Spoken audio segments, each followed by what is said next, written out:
اپنی زندگی کو ٹھیک کر سکتے ہیں۔ یہ کتاب لوئس ہے نے لکھی ہے۔ وہ لکھتی ہیں کہ ہمارے خیالات ہماری زندگی کو تشکیل دیتے ہیں۔ یہ کتاب پہلی دفعہ 1984 میں شائع ہوئی تھی۔ وہ لکھتی ہیں کس طرح سے ہمارے محدود خیالات، عقائد اور منفی جذبات نیگیٹو تھنکنگ ہماری جسمانی بیماریوں کو متاثر کر سکتے ہیں۔ ہمارے بیشتر مسائل یا پریشانیوں کی اصل بنیاد عقیدہ ہے، بلیفز ہیں۔ میں اچھا نہیں ہوں اور خود سے محبت کا فقدان ہے۔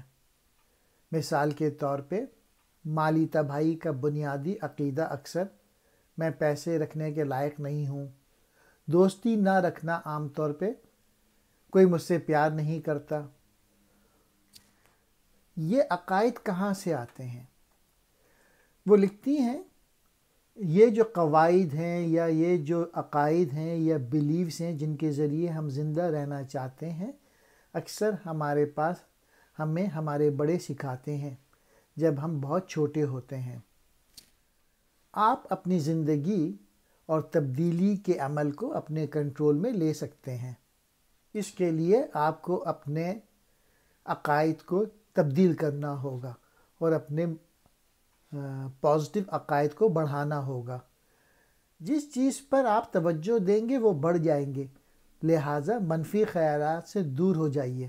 اپنی زندگی کو تبدیل کرنے کے لیے سب سے پہلے آپ کو اپنا جسم، اس کے لیے آپ کو ورزش، غذا، آپ کا دماغ یعنی تصور، ویژن کرنا، اور آپ کی روح، دعا، مراقبہ، لوگوں کو معاف کرنا شامل ہے۔ ہم اپنے خیالات کے نمونوں کی وجہ سے اپنے جسم میں ہر طرح کے عدم استحکام پیدا کرتے ہیں۔ بنیادی طور پہ ناراضگی، تنقید اور خوف سے متعلق افکار کے نمونے ہمارے جسم میں بیماریاں پھیلاتی ہیں۔ مین میسج یا مرکزی خیال اس کتاب کا یہ ہے، اگر ہم اپنا ذہنی کام کرنے کے لیے تیار ہیں تو تقریباً ہر چیز سے، ہر بیماری سے شفا پائی جا سکتی ہے۔ سوال یہ پیدا ہوتا ہے کہ ہمارے عقائد سچ ہیں یا نہیں ہیں۔ جب ہم چھوٹے ہوتے ہیں تو ہم کو بتایا جاتا ہے کہ لڑکے روتے نہیں ہیں، لہٰذا جھوٹے اور پرانے عقائد کو چھوڑنا ہماری زندگی کو بدلنے کی طرف ایک قدم ہے۔ جب ہم تبدیل ہونے پر راضی ہوں اور قدرتی مزاحمت پر قابو پائیں، اور اگلی چیز جو ہم کرتے ہیں وہ اپنے ذہنوں اور افکار کو کنٹرول کرنا سیکھنا اور اپنے آپ کو اور دوسروں کو معاف کرنا سیکھنا پڑے گا۔ تبدیلی اس وقت شروع ہوتی ہے جب ہم اپنے بیرونی حالات بدلنے سے پہلے ہی اپنے آپ کو اندر سے تبدیل کرنے پر راضی ہو جائیں۔ شفا یا کامیابی کا عمل اسی لمحے شروع ہوتا ہے جب ہم تبدیلی لانے کے بارے میں سوچتے ہیں۔ اپنے عقائد کو نئی شکل دینے کے لیے یا ہمارے عقائد کی تشکیل نو کا مطلب کچھ ایسا ہی ہے جیسے ذہنی گھر کی صفائی۔ اس میں ہمیں کیا کرنے کے لیے کہا گیا ہے؟ اپنے افکار اور عقیدے کی جانچ پڑتال کرنا اور ہر ذہنی کمرے میں جانا اور فیصلہ کرنا کہ کون سا عقائد رکھنا ہے یا اسے دور کرنا ہے یا تبدیل کرنا ہے یا پالش کرنا ہے۔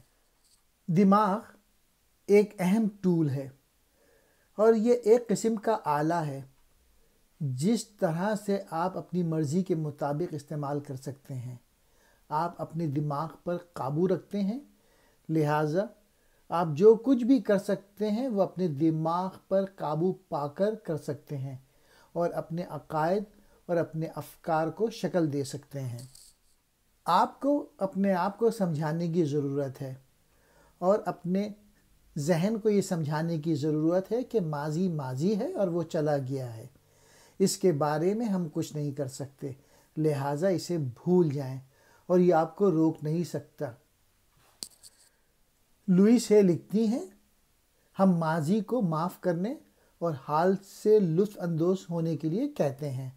بہت سے لوگ اپنے ماضی کو اپنے پیچھے رکھنے کی اجازت دیتے ہیں اور اسی وجہ سے وہ اپنے حال سے لطف اندوز نہیں ہوتے اور اپنے مستقبل کے بارے میں سوچنے کے قابل نہیں ہوتے، اور یہ سب کچھ اس لیے ہوتا ہے کہ وہ اپنے آپ کو یا دوسروں کو معاف کرنے کے قابل نہیں۔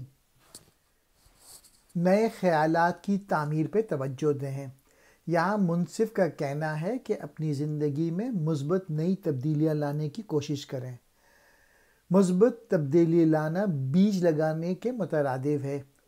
بیجوں کے اگنے میں، یعنی آپ کے افکار میں اور آپ کے بلیف میں وقت لگ سکتا ہے، اور اس میں بہت زیادہ نگہداشت کی ضرورت ہے تاکہ یہ مناسب انداز میں بڑھ سکیں۔ آپ جو سوچتے ہیں وہ ہوگا۔ اس میں منفی بیانات اور الفاظ استعمال کرنے کے بجائے یا منفی ہونے کی کوشش نہیں کریں۔ میں موٹا ہوں، میں ناراض ہوں جیسے اس کو تبدیل کر کے کہیں کہ میں خوش ہوں۔ مثبت الفاظ کو استعمال کرنے کی کوشش کریں۔ صحت مند سوچنے کی کوشش کریں۔ افرمیشنز کے ذریعے، اثبات کے ذریعے اپنے نئے خیالات کو اپنے دماغ پر پلانٹ کریں، ان کو بوئیں۔ اپنے آپ سے بار بار کہیں کہ میں بالکل صحت مند ہوں، یا میرے پاس کام کرنے کے حیرت انگیز مواقع آ رہے ہیں۔ آپ کے پاس جو کچھ ہے اس کو شکر گزار رہیں۔ جتنا زیادہ آپ شکر گزار رہیں گے اتنی زیادہ وہ چیز بڑھتی جائے گی۔ کائنات کی لامحدود رصد سے آگاہی حاصل کریں، قدرت کا مشاہدہ کریں۔ مصنف نے وضاحت کی ہے کہ کس طرح لوگوں کے خیالات اور اپنے بارے میں عقائد جذباتی پریشانیوں کا سبب بن سکتے ہیں۔ آپ کو اپنے منفی خیالات کی جگہ مثبت خیالات کو اپنے دماغ میں پلانٹ کرنا پڑے گا۔ جیسے جیسے لوگ بڑے ہوتے جاتے ہیں وہ اکثر اپنے اور دنیا کے بارے میں منفی عقائد تیار کرتے ہیں۔ یہ عقائد اپنے اور دوسروں کے ساتھ کے سلوک کو متاثر کرتے ہیں۔ لوئس ہے کا خیال ہے کہ لوگ اپنی ذہنیت کو تبدیل کر سکتے ہیں، اپنے عقیدے کے نظام پر قابو پا سکتے ہیں اور زیادہ کامیاب ہو سکتے ہیں۔ صحت مند ذہن کی تعمیر کے لیے امید رکھنا ضروری ہے۔ لوئس ہے اکثر اپنے لیکچرز میں فصلیں لگانے کا استعارہ استعمال کرتی ہیں۔ اس چیز کو اگنے میں وقت اور صبر درکار ہوتا ہے جو برسوں جاری رہتا ہے۔ اس طرح آپ کی زندگی میں ایسی مثبت تبدیلیاں لانے کے لیے کام اور لگن کی ضرورت ہے جو ہمیشہ کے لیے قائم رہے گی۔ اس کتاب کی کلیدی بنیاد یہ ہے کہ چونکہ دماغ اور جسم جڑے ہوئے ہیں، لہٰذا جسم کی بیماریاں دماغ کی جذباتی اور روحانی پہلوؤں اور فکر کے عمل میں کسی نہ کسی طرح اس کی بنیادی وجوہات رکھتی ہیں۔ دماغ کے خیالات کو تبدیل کرنے سے جسمانی بیماریوں کو بھی دور کیا جا سکتا ہے۔ آپ صرف اس وقت اپنی زندگی کو تبدیل کرنا شروع کر دیں گے جب آپ خود کو صحیح طریقے سے پیار کرنا سیکھیں گے۔